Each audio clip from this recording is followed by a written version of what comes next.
Hello viewers, আসসালামু আলাইকুম। রান্নাঘরে আপনাদের আরও একবার স্বাগত জানাই।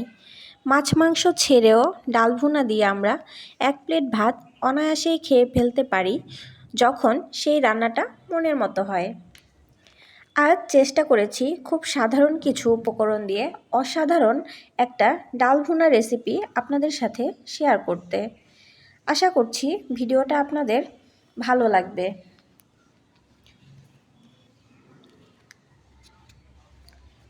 প্রথমেই আমি 1 কাপ মসুর ডাল এখানে ভিজিয়ে নিয়েছি, যেটাকে আমি 1 ঘন্টার জন্য ভিজিয়ে রেখেছিলাম। মসুর ডাল বড় দানা বা ছোট দানা যে কোনোটাই আপনারা চাইলে নিয়ে নিতে পারেন, কোনো সমস্যা নেই। এখানে আমি ডাল রান্নার জন্য উপকরণ হিসেবে নিয়েছি টমেটো, 1টা টমেটো, 4টা কাঁচামরিচ, 3টা শুকনো মরিচ, পেঁয়াজ কুচি, রসুন কুচি।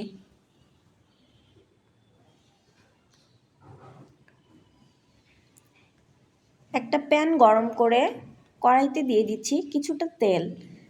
আমি এখানে খুব অল্প পরিমাণ ব্যবহার করেছি। এর মধ্যে দিয়ে দিচ্ছি সেই পেঁয়াজ কুচি থেকে কিছুটা পেঁয়াজ। আমি এখানে অর্ধেকটা পেঁয়াজ ব্যবহার করেছি, বাকি অর্ধেকটা আমি পরে ব্যবহার করব। এই পেঁয়াজগুলোকে আমি একটু নেড়ে নিচ্ছি।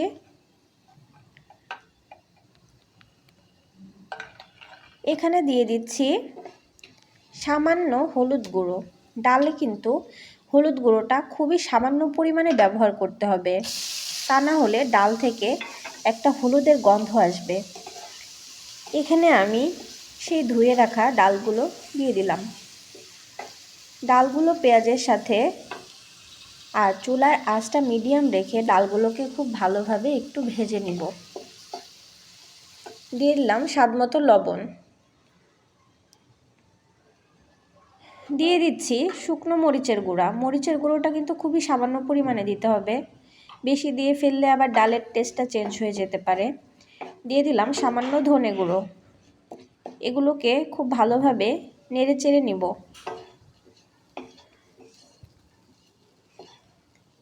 এগুলোকে খুব ভালোভাবে নেড়ে নিচ্ছি, নিয়ে একটু ভাজা ভাজা করে নিতে হবে।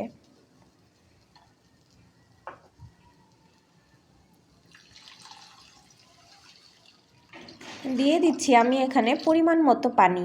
আমি এখানে যেহেতু 1 কাপ ডাল ব্যবহার করেছি, সেই জন্য আমি এখানে 3 কাপ পানি দিয়েছি।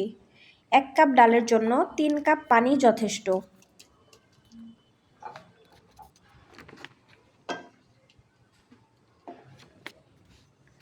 দিয়ে দিলাম কেটে রাখা টমেটোগুলো। এখন এগুলোকে একটু নেড়ে নিচ্ছি, আর এটাকে খুব ভালোভাবে সেদ্ধ করে নিতে হবে। দিয়ে দিচ্ছে কাঁচামরিচের ফালিগুলো।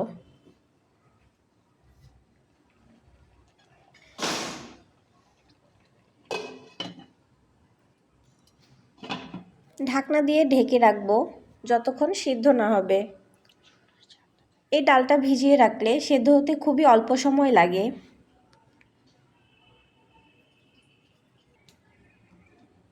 দেখুন পানিটা টেনে এসেছে।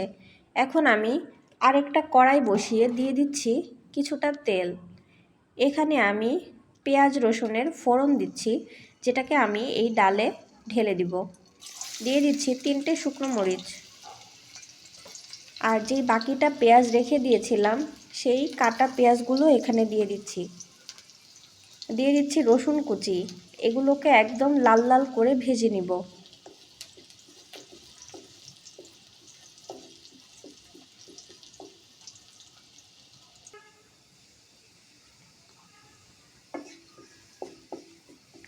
দেখুন একদম লাল লাল করে ভাজা হয়ে গেছে। এগুলোকে আমি রান্না করে রাখা ডালের মধ্যে ঢেলে দিচ্ছি, নেড়ে চেড়ে নিচ্ছি। এইভাবে ফোড়ন দেওয়ার ফলে কিন্তু খুব সুন্দর একটা ফ্লেভার আসবে ডালের মধ্যে, যেটা খেতে অনেক অসাধারণ লাগে। যে কোনো ডাল রান্না করার আগে আপনারা অবশ্যই ডালটা ভিজিয়ে রাখবেন, কারণ ডাল ভিজিয়ে রাখার ফলে ডালের পুষ্টিগুণ অনেকাংশে বেড়ে যায়। আমি ডালের মধ্যে কিছুটা ধনেপাতা ব্যবহার করেছিলাম, এতে খুব সুন্দর একটা ফ্লেভার এখানে অ্যাড হবে। আজকের ভিডিওটি এখানেই শেষ করছি। ভালো থাকবেন সবাই। আল্লাহ হাফেজ।